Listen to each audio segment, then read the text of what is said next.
Halo my friend, my boy in the world, dimanapun kalian berada, gimana kabarnya? Mudah-mudahan baik dan sehat selalu ya. Ketemu lagi dengan saya Ardi, tentunya di channel kebanggaan saya ini yang menyediakan konten-konten berbeda. Syukur-syukur bisa jadi edukasi plus informasi. Oke, langsung saja. Sesuai dengan judul, kali ini kita akan membahas gimana cara mindahin jalur atau jalan oli pada KLX 150 BF ini. Di sini saya punya contohnya, bisa dilihat ya. Jadi kenapa jalur oli ini ya bisa dilihat harus dipindah saat melakukan bore up. Tapi sebenarnya tidak semua bore up, cuma yang ekstrim saja yang untuk piston dibesarin nggak pakai aturan itu hingga wajib dan harus mindah atau geser jalur oli. Mindah sama geser beda loh my friend. Kalau geser seperti yang saya pegang ini bisa dilihat kan, ini geser, namanya geser. Dan kalau mindahin bukan biasanya sih, tapi pasti lewat luar, biasanya lewat sini ya, bisa lihat boy di sini. Nah, di sini kalau digeser dari sini ke sini, kalau mindahin biasanya lewat sini keluar terus lewat atas. Nah, begitu my friend. Sering terjadi, pasti dipasang oil cooler kalau lewat luar, yang pasti biasanya dipasang oil cooler. Karena kenapa? Sudah tanggung ya, sudah lewat luar gini, selang masuk di kop masa nggak dipasang oil cooler, kan gengsi, demi memuaskan hasrat bergengsi. Nah, yang saya pegang ini yang digeser, bisa dilihat ya wujudnya seperti ini, wujudnya bisa dilihat. Nah, ini cara gesernya. Sebelum dilakukan pembesaran ini kan sudah dibesarin ini karena pakai yang 68 ya. Kalau nggak salah ukurannya berapa ini kemarin tuh, sekitar 70-an. Kalau disatukan gini ya diameternya ya, sekitar 70-an kalau nggak salah itu, kalau nggak lupa kayaknya sekitar itu sih.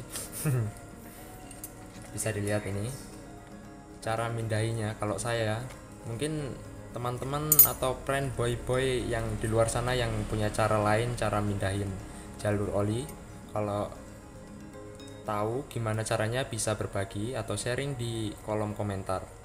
Kalau untuk saya sendiri, caranya seperti ini teman-teman. Sebelum dilakukan pengeboran atau pembesaran lubang crankcase, saya melakukan tap, dibesarin sedikit bautnya, terus ditap, dipasang baut 10. Bisa dilihat ya, ini bentuknya ngedrat, ini ngedratnya kelihatan kan, ini ditap di baut 10, kemudian dilakukan pembesaran. Biasanya tukang bubut, kalau tukang bubut nggak bisa begini, kon tutup bubutnya. Nah, terus setelah jadi begini, ini kita melakukan pengeboran, digeser sedikit. Kenapa harus digeser ke sini? Kan bisa dilihat ini.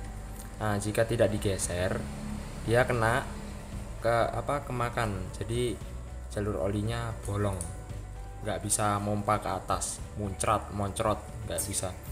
Jadi harus dipindah, digeser. Bisa dilihat ya. Bisa dilihat.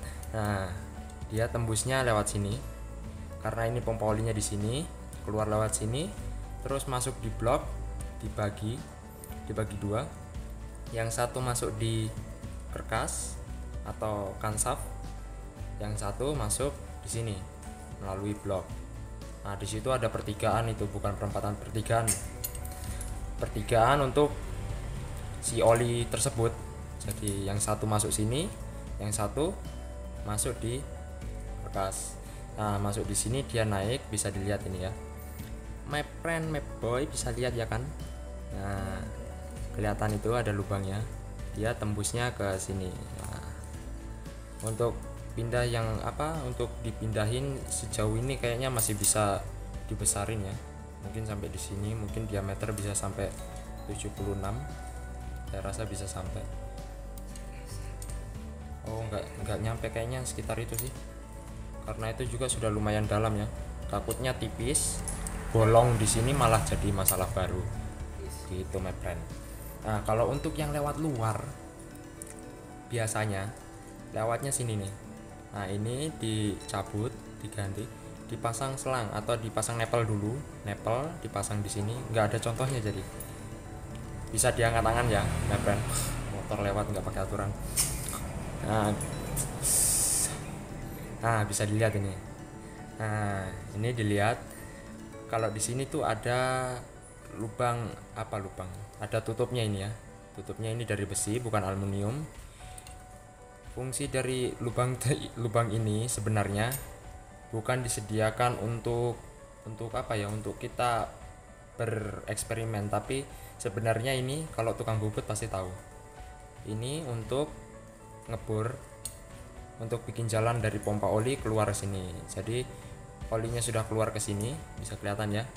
Ada jalan masuk ke sininya. Nah, itu ditutup biar olinya nggak muncrot keluar. Kalau muncrot keluar ya oli semua yang pasti. Nah, setelah dipasang nepel di sini sudah dicabut ya, ditap, dipasang nepel, kemudian dipasang selang. Selang itu menuju, biasanya ini karena hasrat bergengsi, itu dipasang oil cooler. Jadi dari sini ke oil cooler kemudian menuju kop.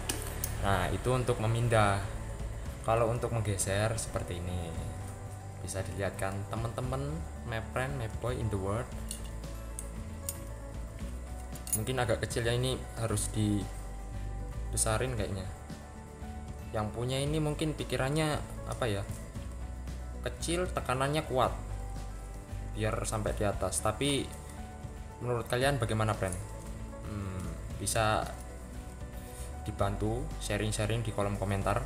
Nah ini bisa kelihatan ini jebol ini sebenarnya jebol ini. Kalau menurut analisa saya ini jebol, jadi dipasang baut lagi biar nggak tembus ke sini olinya.